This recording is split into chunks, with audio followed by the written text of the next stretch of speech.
Dude, I'm so excited for this week. What's up, Benji? Oh, man, I'm pumped. Dude, okay, so this is our first Music Monday. This is our first. We're calling this the B-Listers B-Sides. And if you can't hear the excitement in both of our voices, man, this is going to be a freaking episode, man. Oh, man. This is going to be a fun series of episodes that we'll be doing probably the first week of every month. Yeah. I think the goal is, in this aspect, is I'm going to be listening to an album that Benji really loves. Yeah. Each time. Yeah. And this is going to hopefully kind of already happen. Well, I don't want to speak yet. Give it a couple more Mondays, and I'll give you a verdict then. So far, we're on the same page. This may convert me to punk music. Okay, says I'm not a big punk fan. Yes. Never have, never will be. Well, Right. I'm sorry. Okay, never have. There you go. Could never really get into it. Never really understood it. Never really gave it a shot. You just listen to the wrong stuff, brother. Probably. But being Benji's friend for as long as I have, I've definitely heard my fair share of some punk music. Oh, yeah. Just songs. This is my first full album by myself. I should get a gold star for that. If I had stickers, Should give you one right now. add that to the whiteboard. there you go. No, Benji. So this is your territory. This is my territory. This is, I'd say, top 5 favorite bands of all time. Top 5 favorite bands of all time. The iconic band, The Clash. Clash. My history with The Clash is I should have had that song written down. Should I stay or should I go? Should I stay or should I go? As well as Rock the Casbah. I didn't know they did Rock the Casbah. Oh. I didn't. But you knew the song. I knew the song. Okay. I knew the importance. Right. I knew how big they were. Yeah. But I never gave them a shot. Yeah. I never sat down. Like I said, I never sat down and actually listened to an album. You hear them on the radio, you hear all that stuff. I mean, and like we were just talking before we recorded this, the album covers. Yeah. Like I know the album covers. Right. They're iconic. Yeah. Like London Calling is probably one of the most iconic album covers of all time. I mean, just there's something about a man destroying his instrument on stage. Yeah. So what is your intention? Like what is I know my intention going to this is expand my music, but what is that just what? Yeah. I mean, in the same way that us talking about movies is like to expand my movie knowledge. Yeah. And you assisting me in that path. I think vice versa. Other side of the table, baby. I've been on the side of music that you listen to, where you mainly listen to what, like just regular, like metal now. I wouldn't say. Oh, that's a whole Pandora's box you don't want to open. Okay. Well, then never mind. Last time that we spent a lot of time together before this past year, that's mainly what you would listen to. When me and you closed Subway, when we worked at Subway, that was I was listening to metal, which is what I listened to up until like halfway through freshman year of high school. And then it's so stupid how I got into punk. My hair was long. It's not stupid. It got you where you are now, man. But my hair was long and I needed a haircut. And like a kid that I posted on Facebook. And I was like, haha, I'm going to get a haircut today. And someone was just like, get a mohawk. And I was like... Was that seriously what started you? Was you had the freaking mohawk? Yeah. So I cut my hair into a mohawk. And then my brother's friends were like, wow, bro, you're such a poser. You have a mohawk, but you don't even listen to punk. And I was like, I'll show you. So I started listening to punk. And here we are, however long later, over you a son of a decade B, later. I'm going to show you. Yeah. Dang, dude, I did not know that. I mean, I didn't think it was that close to me meeting you. Yeah, you started listening to punk. A couple of years before we met. A year or two. There's only been one band that we can see eye to eye with. Killswitch Engage. Yeah, the whole Howard Jones. Howard Jones. Anything Howard Jones, I'm all for. I'm all for it too, man. That's what kind of got conversation started with us. But yeah, dude, this is like. We're diving in deep. This is a whole new territory, man. We're starting off early. Yeah. We're starting off strong. I don't even know where to start. So honestly. this week we're talking about The Clash's debut album that they just called The Clash. 1977, baby. Came out April 8th, 1977. April 8th? Came out on your birthday before it was even your birthday. No, this is I don't know how far subgenres go or like division on genres when it comes to punk. But you can consider this just pure British punk. Just punk. Just punk. So that's how you. I mean, at that point, it was British punk because there was the Sex Pistols and then the Clash, and then you had the Ramones in the States. So Ramones was States, and then the other two big were British. Okay. And that was kind of the main start. That's what started punk. Yeah. God. So all right, so we're early. The reason I ask that is because one aspect I hate about metal fans is how subgenre they get. Yeah. Well, it's stupid. I'm sorry. It's metal, it's death metal, or that's it. Yeah. Now you got like new metal and screamo, stoner metal, black metal, melodic death metal. Yeah. When it was, I'd say I don't even know when they diverted it into subgenres. Probably around when like pop punk happened, which is like the 90s. When it started, it was just punk. It was punk rock. That's what it was. In the early 90s, there was a Riot Girl movement, which is where girls were being treated poorly at punk shows, like awfully.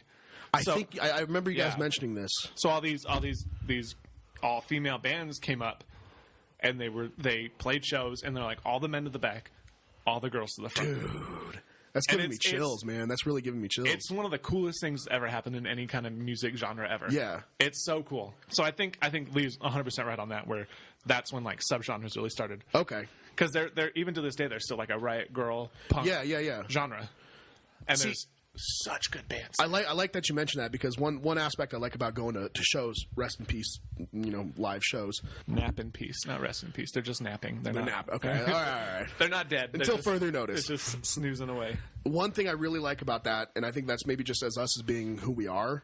We're all about. It's not just about the music. It's about the people around us. Right.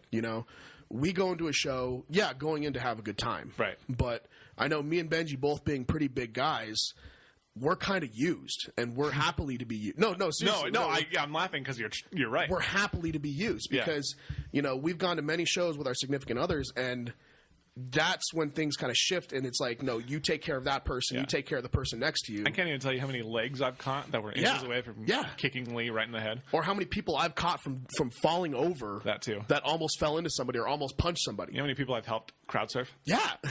That I haven't. They're like, hey man, you're 6'5", you can help me, right? And I'm like, because you're freaking tall. No, well, especially in New Mexico, everybody's like without getting too far off topic. I think that's hearing that story, hearing how much they cared about just the women and just the girls in this show is just amazing to hear because I've been to sub hardcore like at least one or two that may not been hardcore, but the people are acting like it's a hardcore show. Right. No, I've also been there. I've watched chicks get punched in the face. Yeah. I've watched them get pushed out of mosh pits. I've watched them get pushed down in mosh pits. I've watched them get groped. Yeah. You know what I mean? Yeah, we've had friends get groped at shows. And it's the worst. You are the literal scum if you've done that. I've been to punk shows where a girl in the front has been groped and the band stops the show and kicks the guy out. Good. It's good. Unfortunate that has to happen, but it's always like so cool to see the band. But the band stepping sees in. that like such a big band too. Yeah, that's one thing. I'm sorry, no, I'm just super excited about this. The rapper NF. He's notorious for that because he's a religious rapper, and he will stop the show every time that happens. Right. He sees a drunk person in the audience and they're acting stupid. He'll stop the show, kick them out. Yeah, and he makes it a point. He sees a girl getting treated wrong, you're out of the show. Well, which is at this point is what punk has turned into. Yeah, like you go to a punk show and they're like, you bring, racism. If you're homophobic, sexist, any of that stuff, get out. Yeah, like you're gone. You don't belong here. Yeah, and I think that's just the best. Like one of my favorite bands, the lead singer is transgender. Yeah. And she's the coolest person in the entire world. Everything that I've seen from Anti-Flag is... No. That's against me. Against me. Sorry. Correct me. I remember him talking about against me. Mm-hmm. I remember him talking about against me and how passionate he got about that story. Yeah. And I turned around and went home and I looked it up and I just kind of followed that journey on that. Yeah. And how she became such a voice for that, and for the punk movement that it's like... Well, it's cool because nowadays, obviously not nowadays, but when you go to an Against Me show, half the crowd is, of the LGBTQ community. And that's so cool. It's so cool to be in a place where anybody can come and just enjoy themselves. Not just that anybody can come and enjoy themselves, anybody can come and feel welcomed. Right. And you don't get that... I've been to a lot of shows, a lot of ranges of music. Yeah. I don't see that often. Yeah. I don't see that more. I should see that, but I don't because it's not the case. Right. A lot of rock stars are full of themselves. A lot of rock stars don't care. Right. You know, a lot of musicians, I should say, don't care. Yeah. And it's nice to go into a venue that you know the band's got your back. Yeah. And you've got everyone else's back. That's it's a different vibe. Yeah. You know. Oh, it's the best. Yeah. So I think that's God, that's amazing. Yeah. No, but going back into the Clash, man, that's like, I can't believe I've never heard this album before. Honestly. Yeah. I don't know. I don't know if I'd say that this is their best album, but it's definitely. It's just so good. Well, what's your iconic Clash album? I mean, the cop-out answer is London Calling. No, not a cop-out answer. No, but I'm saying that my answer would be the cop-out answer because that album takes so many risks. Like if you listen to this album and then you go straight to that, they're like night and day. They're so different. Do you think I would like that album better than this one? Yes. That one's got a lot more like jazz influence, and it's a little softer. So I think that's a big thing that you would enjoy about that album. It's a little bit longer. I think there's more songs on it, and they're longer songs. So we kind of set a guideline to these intro ones. 3 things we like, 3 things we don't like. Mm-hmm. It was hard for this one. I could easily find the 3 that I liked. Right. Bottom line. It was hard for me to find something I didn't like. Okay. And that thought process kind of evolved. And it not necessarily became nitpicky, but it was just like, I was just kind of like, oh shit, I'm like breaking down, you know, what he wants me to break down. It's not like I'm sitting there thinking, oh, that sucked, you know, put that in. No, I'm like, okay, I didn't like that because, oh, you know what I mean? It's kind of this whole thought process. And I think the first thing I should start with, what I quote unquote disliked. Yeah. Is nothing bad. It's just, it's too freaking short. It's a punk album, man. I get it. I think that's, I keep circling back. It's too short. I wish it was a little longer. I think maybe one more song would have been kind of perfect for me, that 40-minute range. Yeah. It's 35 minutes. Pretty much all the songs except for one are super short. Yeah. And the one song that's long is a cover. What's the cover? Police and Thieves. Seriously? Yeah. That song came out in 1976 and was written by Junior Mervin, who's a reggae artist. But it's because I'm so proud of myself in my notes, man. I'm so proud of myself. Paul Simonon, the bassist, he grew up in a portion of England that was the only music they listened to was reggae. Okay. So that already was like a big influence on the band. Yeah. So that's like a cool thing to throw in there. So the reason I get excited when you're talking about reggae is because that's the vibe I got. Yeah. And that's what I found, what I liked more about the songs, is once I put my mindset, once I click, because I'm a big reggae fan. Right. My dad plays reggae all the time. Yeah. Grew up with Bob Marley. I mean, it's just like, that's just the Wailers, everything. That's just who I was in high school for a part of it. Once my mind clicked into that tone, I'm like sitting there like reggae was a really big influence on the Clash. That's when I found myself whistling at like repeating it afterwards. You know what I mean? So I think honestly that's the only thing I think I can really say negative right now. It was just too short. Yeah, I mean I have nitpicks here and there, but nothing that would make it's me a good hate thing her, you know. Yeah, it's a good thing you didn't listen to this album when it first came out, because it came out in the UK in 1977, and then it wasn't released in the US until 79, and it had one less song on the album. So there was one more song when it was first released? Mm-hmm. Which song was it? Oh, it was track number 10, Cheat. Cheat. Yeah. It's that one kind of blends into everything else. That track doesn't really stand out. Okay. But you would have thought that the album was even shorter if you had listened to it. Wow. Okay. Wow. Yeah. All right. So what where do you take it? Where do you want to go? Like, what do you want to start asking me? I want to start just like right in the beginning. I think the best part of the album is just the first song. Just that drum line coming right in. Yeah. Which is the intro to this episode. Tone. It sets the whole tone of the whole album, which works perfect. Yeah. Okay.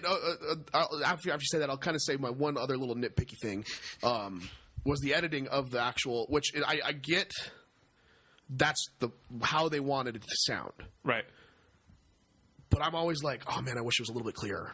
Well, it was also the 70s. I get it. No, and that's again, but like little nitpicky things that are nonsensical. Well, and compared even to like the overall versions thing. that we have now are like remastered. Yeah. So the versions we're listening to sound worlds better than what was originally Oh, I can't released. imagine what it would if you like hearing it for the first Yeah. time. That's the only other thing I was kind of like, especially with the first couple songs. I was kind of like, I had to get used to kind of that muddied down, Right. Well, they also grittiness to it. They recorded this album in 17 days.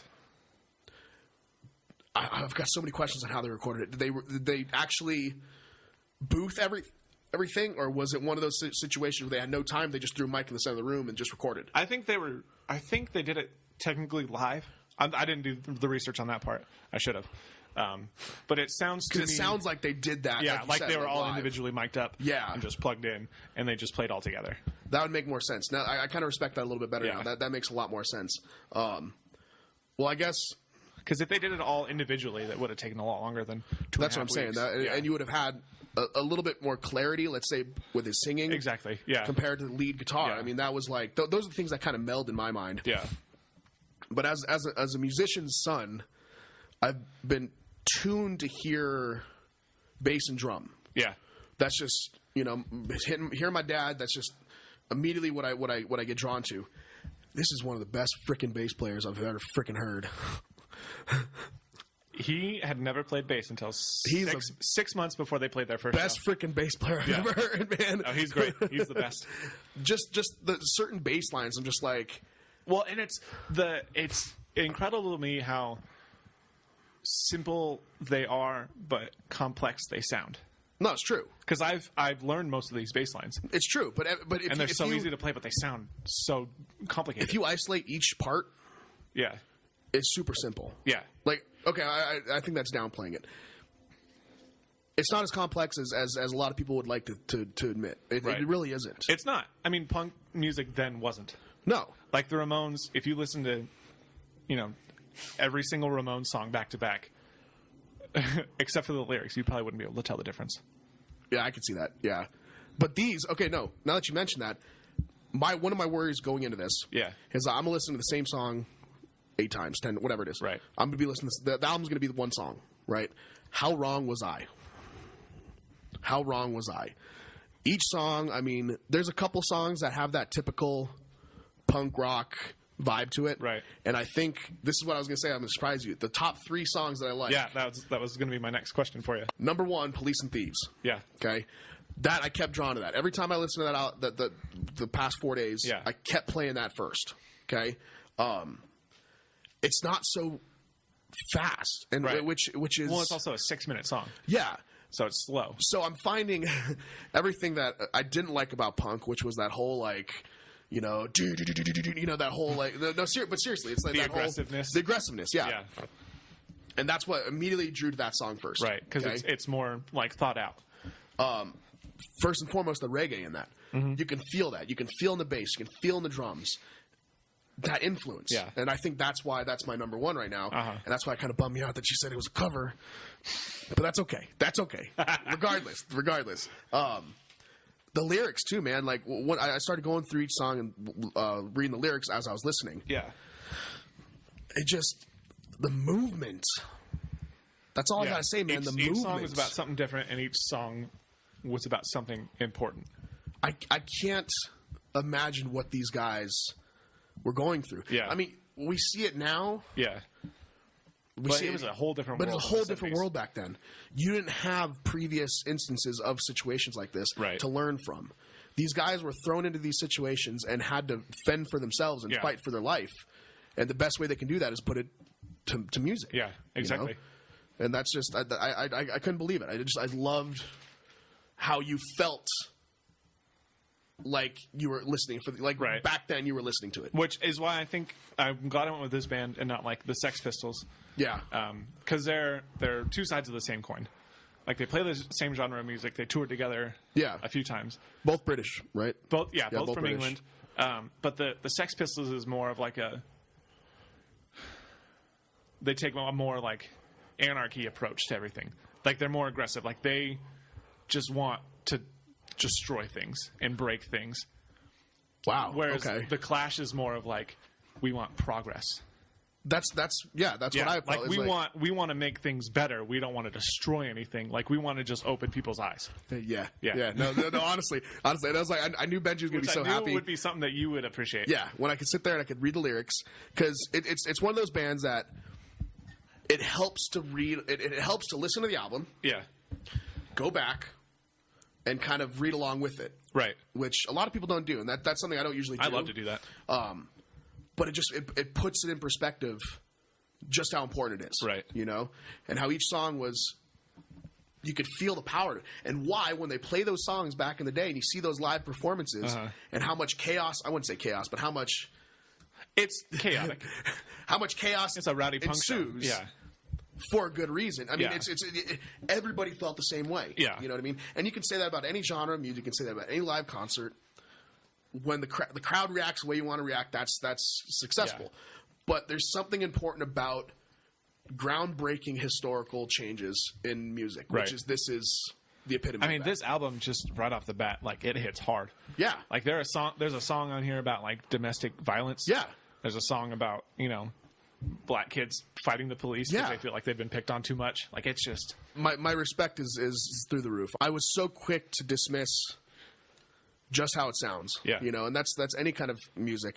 And that's just probably me getting older because like we said earlier, I'm not strictly metal anymore. Like right. You're broadening your horizons. Contemporary freaking I listen to a lot of European electronic music now.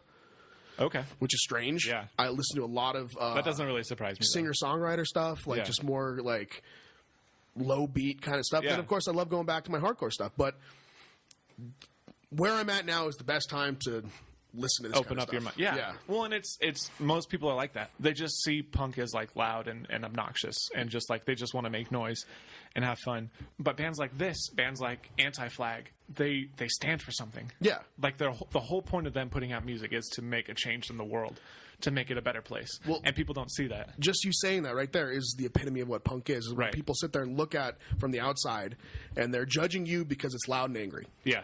There's a reason behind why I like this. There's a reason behind why they're making this kind of music. And that's what I like about that. Right. You know what I mean? It's like it's all the discrimination towards that. And I grew up listening to a lot of goth metal too. Yeah. Which I dress that way and people are like, they give you that look. Oh, dude, I know. I had a mohawk and they give you that look full of patches in high school. Like people would pull their kid to the other side of them if they walked past me in public. Yep. I mean, $5 for that. Yeah.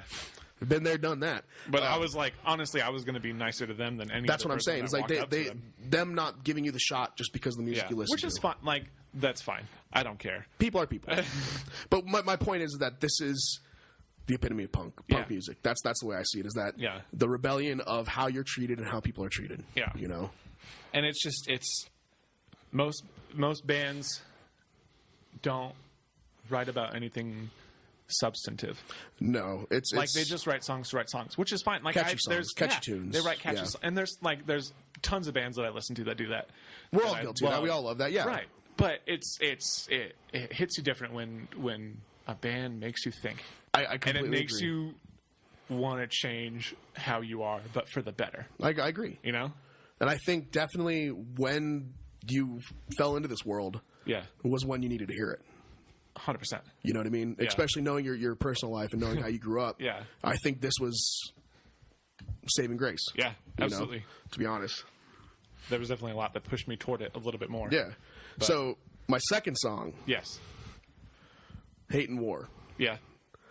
Another one that I just... It's, again, because it's a little bit different, a little bit more offbeat than your typical. It pulled me into... listening to the Beatles with my dad. Yeah.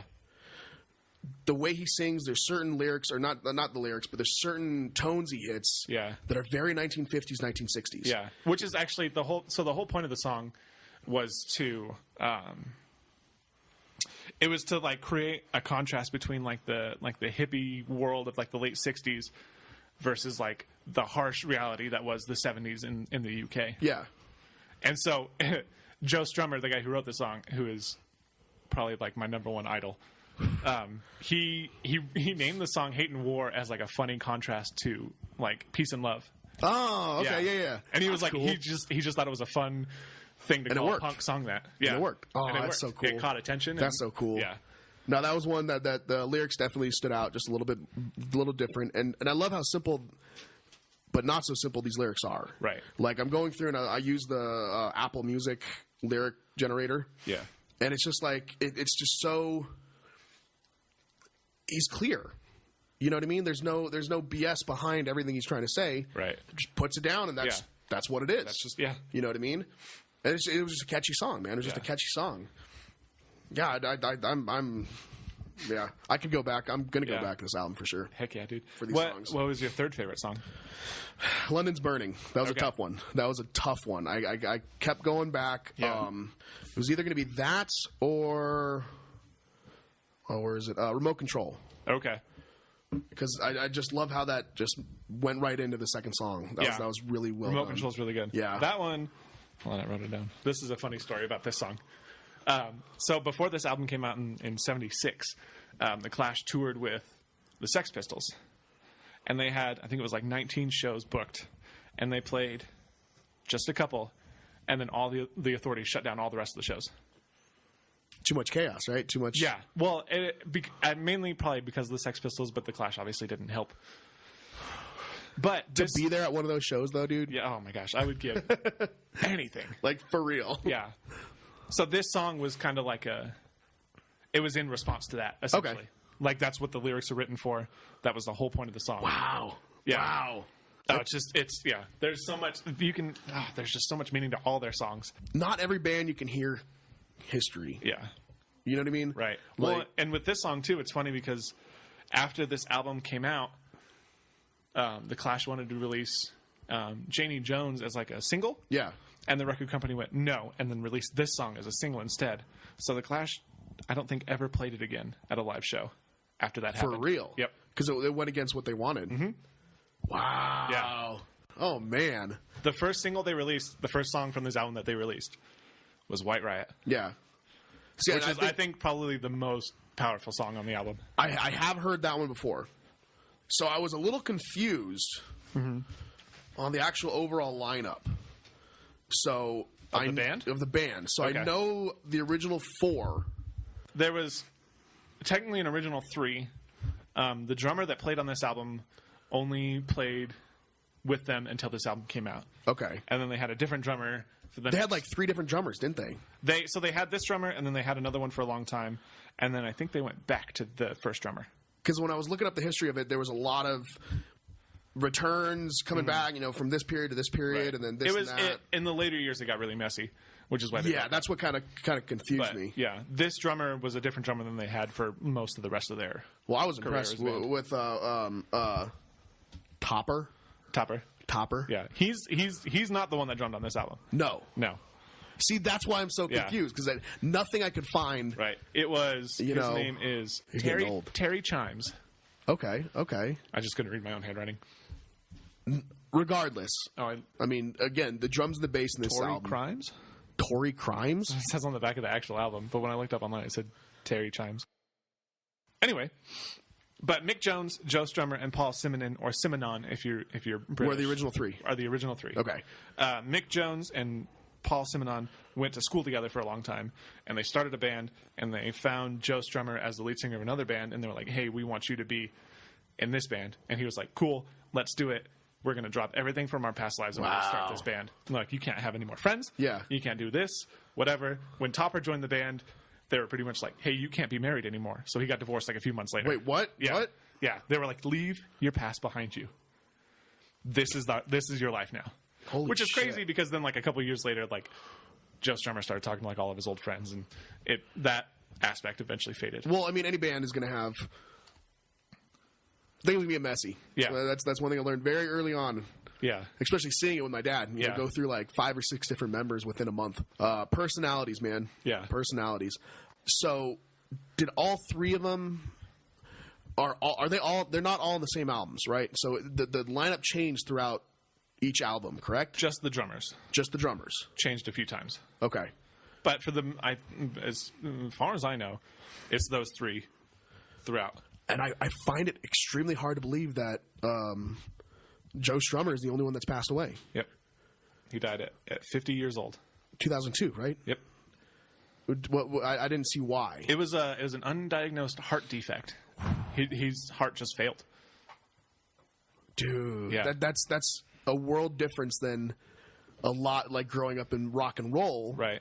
95% of the time, It was like drugs. it was drugs. Yeah. It was drugs or suicide. You know?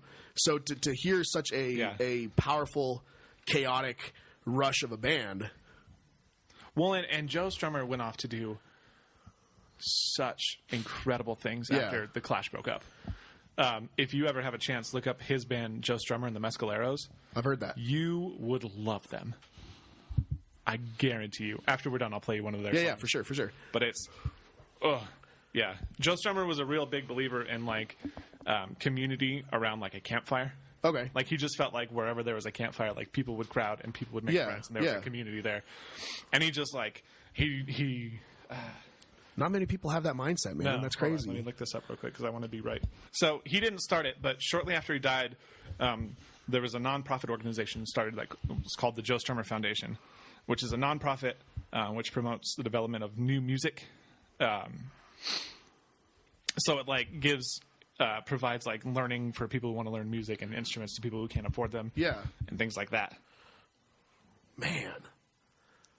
See, I hate the misconception people have with punk music now. Yeah. I really do. Because I'm guilty of that. I'm guilty of falling into that before listening to any of this. That there's no reasoning behind any of it. You know what I mean? Right. But, of course, just like everything else, I mean, the more you look into it, the more you give it time to shine. Yeah. And You're going to see. Yeah. Fender, because he was a big Fender guitar player. Yeah. They just released a bunch of like Joe Strummer stuff.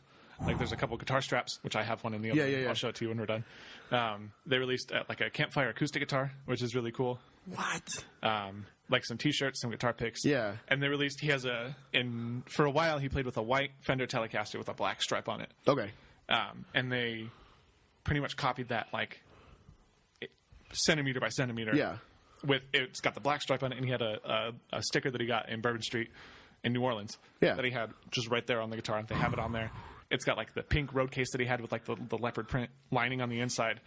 Probably worth a fortune, though, huh? $15,000. Yeah, no, screw that. They made a bunch of them, but everyone that I've talked to about it, they're like, dude, he would be rolling in his grave if he knew that they were charging this much money. For sure. For something, yeah. Like the guitar strap I bought was $30. Yeah. Which is that's expensive for a guitar strap. Any good musician is going to have something like that. Any good musician is going to have some But copy. if you look at my basses, I put those stripes on. Yeah, I saw those. That's why. Oh, that's cool. Yeah.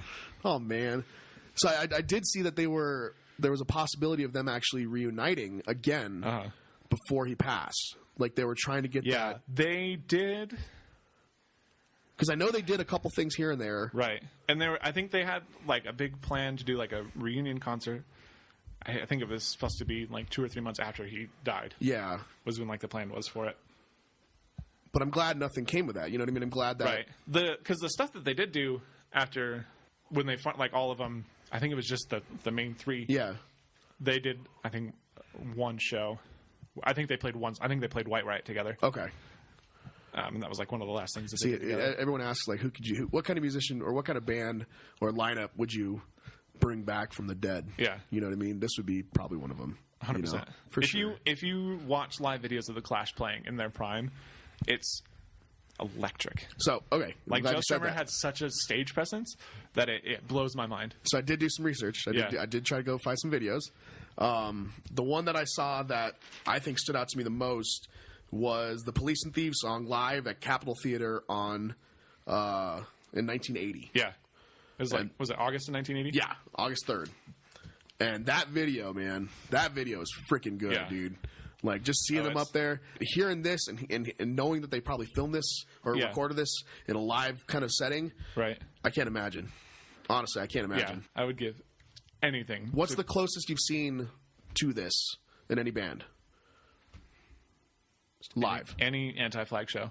All right. Anti-Flag is actually how I discovered the Clash. Yeah. Because the Clash is one of their biggest influences. Okay. Being like a political punk band, and they stand for something. They want progress in the world. Yeah. Oh, that's cool. When Lee and I drove to Dallas about 5 years ago, they played White Riot, Anti-Flag. Ooh. And it was... I think I remember going to that show, yeah. Get chills thinking about it. Like, it was so cool. Wow. So you've seen Anti-Flag how many times? 9. 9 times. Is that the most you've ever seen any band? Yeah. We were going to see him in 10th last May, but everything shut down. COVID. Yeah. I only have one band that can semi-relate to that. Yeah. I've seen Soilwork 8 times, Okay. I think. Oh, we also It's hard saw, to say. right before we got married, we saw Anti-Flag play at Red Rocks. Oh, screw that, dude. And they played- No, I don't even want to hear how good that was. No, dude. They played Should I Stay or Should I Go? Red Rocks is my ultimate, like, I think once I see a show at Red Rocks, I'm done. It was I could cool, man. retire from seeing any show anywhere else, honestly. Yeah. It was the best part about that show was that the bassist for Anti-Flag, he's like the world's biggest Beatles fan. Yeah. And the Beatles had played Red Rocks at one point. And there was a moment at the end of their show where he just stood there and just looked out at the crowd, like he like held his bass down low and was just like looking out. And I could tell that he was just soaking it up. Yeah, he was like, I'm standing where the Beatles stood at one point. And I was like, that for me made that whole show. Like if I didn't remember anything else, it was that moment, just watching him just stare out at the crowd, just in amazement. See, I'm so jealous because like it's making me rethink all the shows I've seen, honestly, and the importance of that. And I think a good portion or majority of the shows that I've seen were just to see the band, Right. You know what I mean, and just to say that I saw so and so. Yeah. There's only been, I mean, the number one that hits me right now is Kings of Leon. Yeah. And seeing Kings of Leon live, and that was like the one where it's like you're driving to the show and it's different. Yeah. And you're like, this is going to be different. This is going to be something special. I can't believe it. That's the big thing. I can't believe it. And then just sitting there afterwards. Yeah. You know, that's how I feel every time I see Anti-Flag. Like up until the moment that they're on stage playing. Yeah. I'm like, they're not going to be here tonight. No, that exactly. It's like that's not happening. That's not happening. I'm not here. Yeah. That's not going to do it. And it's that's funny because that was me and Steph's 1 year. We went to that. Yeah, you guys went and saw him for the 1 year. Pavilion. At the Journal Pavilion. Back when it was the Journal Pavilion, not when it was the Hard Rock Casino. Well, I don't know what it is now. But it was kind of funny because like amphitheater. Yeah, there you go. Band like Kings of Leon, you'd assume like Steph would be the one that's like kind of rocking and rolling, just kind of like vibing to it a little bit more. And I'm the one over there singing every freaking song. Yeah. And she's like, I'm going to go use the restroom. Are you going to be okay? And I'm like, do you want me to go with you? I'm cool sitting here. Do you want me to go with you, though? I'll go with you. Do you want... I think I've lost my voice at every Anti-Flag show I've seen. That's when you know it's a good show. Yeah. That's when you know it's a good show. Like, we leave, and I'm like, hey, guys, what's going on? Yeah. I lost my voice at the Papa Roach show. That's not something to brag about. It was good. No, I'm just kidding. It was good. But it's... I listen to the bands I listen to, and I go see the shows I go to feel something. Yeah. For the same reason you watch movies that make you sad. Exactly. I go to these shows because I want to feel that. Like, I want to feel that optimism that, people can actually do something. What if it's the opposite? Is that still fulfilling? If you go to a show... Oh, just to go to a show? No. When you go to a show and it's not optimism, what if you go to a show and it does make you feel... It brings something up, or it makes you feel remorseful or something. Like, has that ever happened to you where you go to these shows? I don't think so. It's all... I'm excited that this band is playing this song. Well, I guess that's a tough statement to say because you don't usually go to shows and leave crying. Yeah. You know what I mean? Unless it's like there are some, shows I've had like emotional experiences at. Yeah. But I feel good about it afterward. Yeah. You're making me like second guess all the shows I've seen. I'm like, nah, man, that was nothing. Now I'm gonna drag you to a bunch of shows once. Oh, dude, I just want to go to a show. I don't care what it is, who it is. I'll freaking see Ed Sheeran live. I don't care, man. I want to just go see a show. I just need to I thought I was done. Yeah. Like a couple years back, so I'm like, dude, I'm getting too old for this. Like my back hurts, my knees hurt. Now I'm like, no, I got to get back into that, man. Man, when we went to Riot Fest in September 2019 in Chicago, we went hard. And it was... I can't believe you guys did that. 3 days? Fun. 3 days. Oh, gosh. Everybody was there. Everybody wanted to see. I saw probably 6 of my top 10 favorite bands that weekend. To be fair, we only stayed the full day. The first day... That's true. That's when all well, the then bands they pick and choose. Well, we showed up the first day, and the first band that we saw was Anti-Flag. Yeah. Well, that's not... You'd start off to 1,000. Oh, my gosh, dude. It was, come on. And then we saw a couple other bands. Then we saw Dashboard Confessional, which was really fun. The funniest part about that is we saw Dashboard Confessional, and the second that they ended their set, we ran across the park to go see the punk band Rancid. and lost our absolute minds. We started it was probably one of the biggest crowds that weekend. We were in the back, and they started playing their first song, and I just looked at Lee and I went, "Fuck this," and we ran straight to the front. Dude. We elbowed so many. Dude. People were so mad at us, but it's one of those things where you just get so caught up in the moment, Yeah. and you just feel so good about it, and you just you just gotta dance your way up, and everybody's just, it's kind of just like, yeah, that's how this works. I can kind of relate to that with one show with Static X. Yeah. And it was the first time I ever moshed. Yeah. And I almost passed out. And I had to stop. Yeah. And I'm surprised no one hit me because I stopped in the middle of the pit. I can't believe you guys went that hard, man. Out of all the festivals I've seen, I've never gone that hard. What's your favorite thing about this album, then? My favorite thing about this album, the difference in meaning in all the songs. Yeah. Each one has its... Yeah. Well, you go from like Janie Jones, which is about Janie Jones, to White Riot being about like race riots. Yeah, yeah. To you go to the song Protex Blue, which is about a guy who buys a condom in a public bathroom and is just trying to figure out what to do with it. The whole spectrum right there, man. Just That's right everything there. you need, man. No, dude, I love that. That's why I was so excited to do these ones because, like you said, it's the way I approach a movie is the exact same way you approach an album or a band. Well, and The I could exact say same more way. about this album than I think I could say about any movie ever. Yeah. So, what is your goal from here on out? What are we going to do? We're going to continue with the Clash. So we're going to take kind of a hard left turn for the next month and do something more modern. Okay. Not quite as aggressive. Okay. Not quite as full of well, it's definitely full of meaning.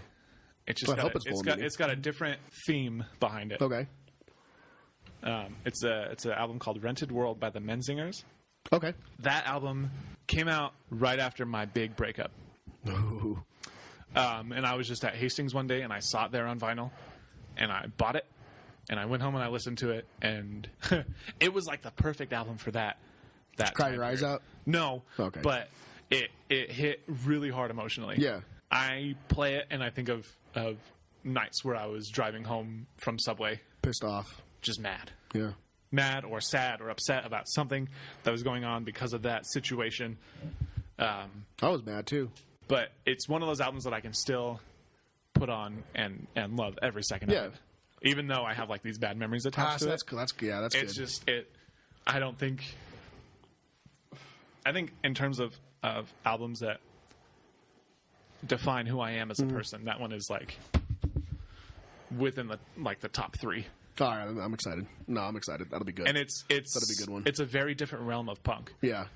And I'm sure you'll enjoy it. Oh, for sure. Well, I can only go up from here. Honestly, I mean, you threw me in the freaking pit, and Oh, yeah. now I got to survive. I think I'll gotta mosh your way out. Yeah, dude. That's one thing I was thinking when I was listening to this is like, this is an album you need to hear live, Yeah. as we probably will never get. Right. But to hear that, like, that's the way to feel 100%. Because I'm listening to this and it's like, I'm like last night I put him on when she went to bed. Yeah. I'm like sitting there on the couch and like, this is not the venue for this. I'm enjoying no, seriously, I'm enjoying this, but like, I gotta get up and move. Like, I gotta do something. You know what I mean? Like, it's just like, it makes you want to get up and do something. Whenever I try to get excited about something, if I'm like driving somewhere or something, the first song I'll put on is Janie Jones. Oh, see, that's cool. Just that drum intro. Yeah. It just gets me so pumped every time. Yeah, mission successful. Yeah, I would definitely say that this was a success. Like, this is like, I think both tests, this and the Justice League episode was the most successful things we've done. Yeah. Honestly. I think going into these next couple movies and these next couple albums, I think it's going to be nothing but uphill. You know? Yeah, I hope so. Honestly. It seems like it's going to be. You know, I know my dad can't wait to listen to this one, that's for sure. But yeah, I mean, this is first Music Mondays down for the B-sides, baby. Thanks for listening. Yeah, personally, go check this album out. Yeah. I Just 10 out of 10 recommend this album. just give it a shot. Listen to what, even if it's one time, just listen to it. Like we said, it's like 35 minutes. Just do it. Yeah, it's probably just shorter do than it. this podcast. Yeah, it's all right. Yeah. We'll see you guys next week. We're going to be talking about Mortal Kombat, going back to our movies. Our typical Yeah. routine. Well, like I said earlier, we're going to be trying to do this the first week of every month. Yeah. Peace out, homeboys. Thanks for listening.